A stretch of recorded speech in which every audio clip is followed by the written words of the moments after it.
Kementerian Luar Negeri mencatat dalam 10 tahun terakhir perlindungan terhadap WNI telah berhasil menyelesaikan 218.313 kasus di berbagai negara.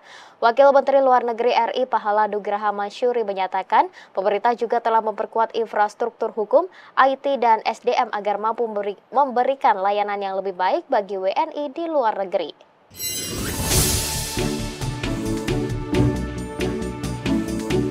Wakil Menteri Luar Negeri RI Pahala Nugraha Mansyuri dalam Forum Merdeka Barat 9 dengan tema Satu Dasawarsa Diplomasi Indonesia Hadapi Dinamika Global membahas berbagai perjalanan diplomasi 10 tahun selama era Presiden Joko Widodo. Selain diplomasi ekonomi, Indonesia juga menjalankan diplomasi perlindungan WNI, diplomasi kedaulatan dan kebangsaan, diplomasi kepemimpinan, dan diplomasi infrastruktur. Pahala mengatakan pemerintah Indonesia tak pernah berhenti memberikan perlindungan maksimal bagi warga negara Indonesia yang berada di luar negeri. Hal ini dibuktikan dalam 1 dekade terakhir, sebanyak 218.313 kasus WNI yang terkena masalah di berbagai negara berhasil diselesaikan oleh Kementerian Luar Negeri. Melakukan penyelesaian kasus juga melakukan repatriasi.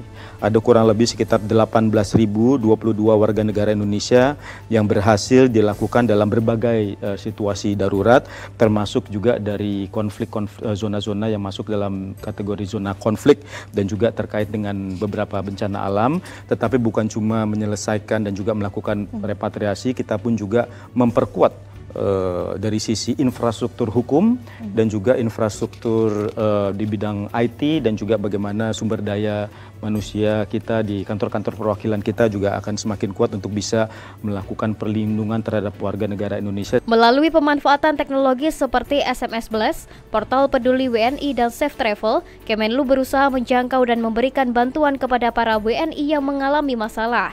Menurutnya, teknologi digital ini telah dikembangkan untuk memudahkan komunikasi dan pelaporan bagi WNI yang menghadapi masalah. Dan juga melalui peningkatan kerjasama dengan negara-negara lainnya.